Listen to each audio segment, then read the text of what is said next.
नमस्कार दोस्तों, स्वागत है आप सभी का हमारे एचबीएम स्टडी चैनल में। आशा करता हूँ कि आप सभी अच्छे होंगे। आज का हमारा वीडियो ज्योग्राफी से होने वाला है। वीडियो को शुरू करने से पहले यदि आप इस चैनल पर नए हैं तो चैनल को सब्सक्राइब करें।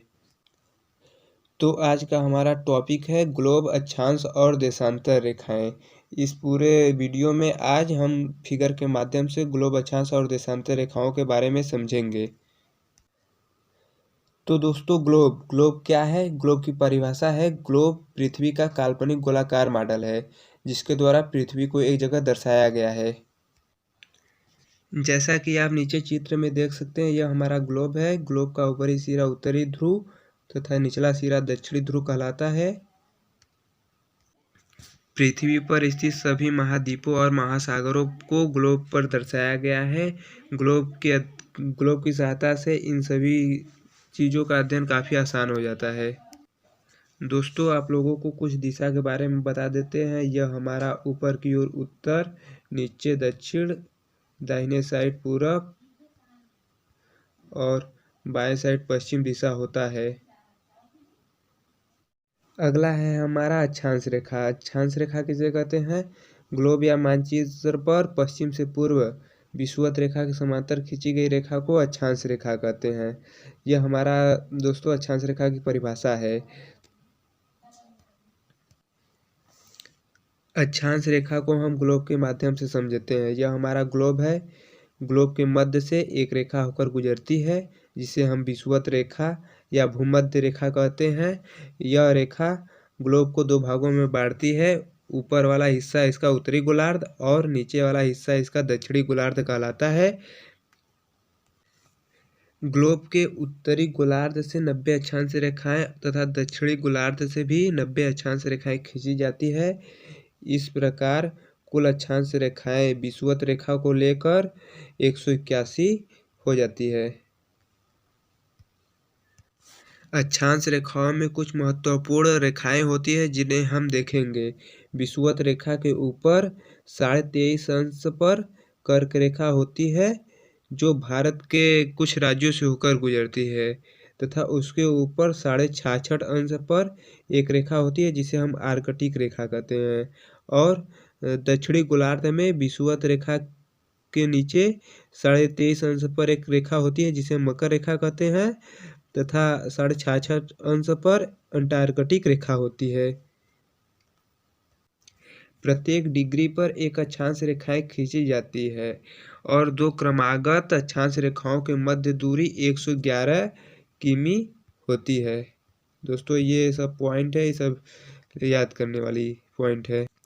अब चलते हैं नीचे की ओर, इससे जुड़े कुछ महत्वपूर्ण पॉइंट को देखते हैं।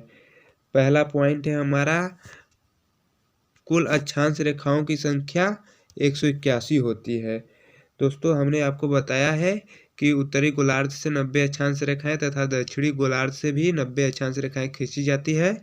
विषुवत रेखा को लेकर कुल अक्षांश रेखाओं की संख्या 181 हो जाती है दोस्तों। और दूसरा का पॉइंट है हमारा दो क्रमागत अक्षांश रेखाओं के बीच की दूरी 111 किलोमीटर होती है जो सभी जगह एक समान होती है। तीसरा का पॉइंट है अक्षांश रेखाओं का उपयोग पृथ्वी के ताप को और जलवायु के निर्धारण में करते हैं। हाँ दोस्तों, आप लोगों को पता होना चाहिए कि हमारा सूर्य कर्क और मकर रेखाओं के बीच में ही गति करता रहता है। इन क्षेत्रों में सूर्य का प्रभाव काफ़ी होता है और इसके बाहरी क्षेत्रों में सूर्य का प्रभाव कम होता है, जिससे ध्रुवों की ओर जाने पर ठंड पड़ती है और सूर्य के क्षेत्र में उन सभी क्षेत्रों की अपेक्षा ज़्यादा गर्मी पड़ती है। अब देखते हैं देशांतर रेखा। देशांतर रेखा क्या होती है दोस्तों? देशांतर रेखा उत्तरी ध्रुव और दक्षिणी ध्रुव को मिलाने वाली रेखा को देशांतर रेखा कहा जाता है।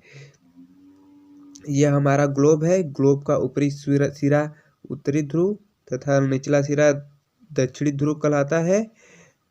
दोस्तों, दक्षिणी ध्रुव और उत्तरी ध्रुव को मिलाने वाली रेखा को ही देशांतर रेखा कहा जाता है।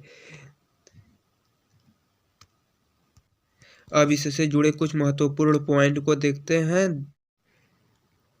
पहला पॉइंट है हमारा दोस्तों कुल देशांतर रेखाओं की संख्या 360 होती है।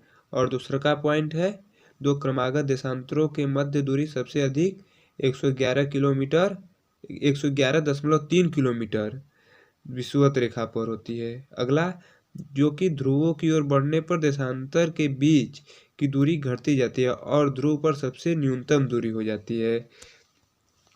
और नीचे चलते हैं, अगला पॉइंट है, देशांतर रेखा का प्रयोग समय व तिथि के निर्धारण में करते हैं।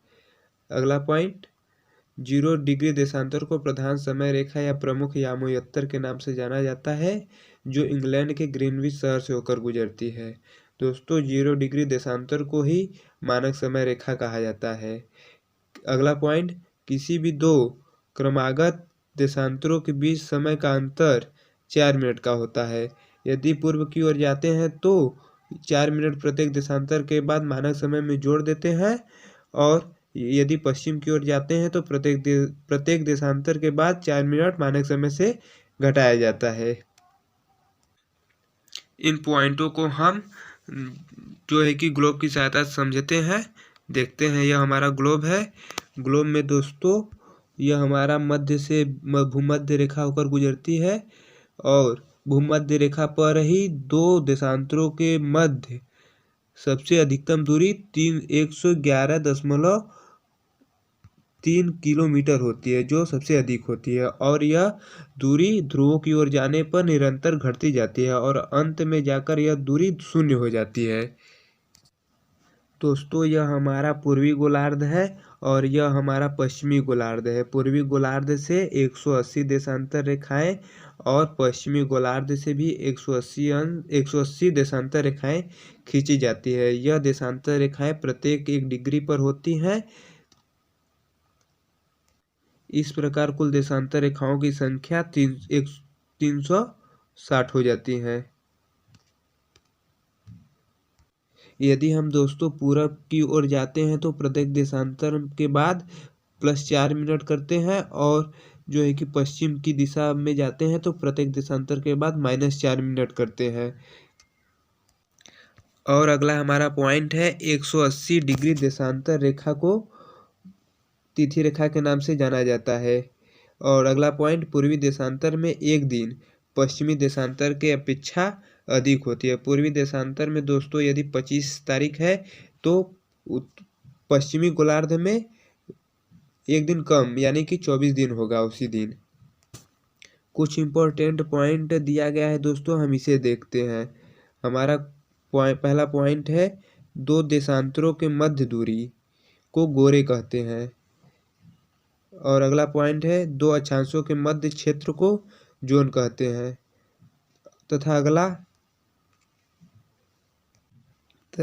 अगला अक्षांश और देशांतरों के मध्य स्थित चतुर्भुज आकार को ग्रिड कहते हैं। पृथ्वी के आकार को गोलाब या जियाड कहते हैं।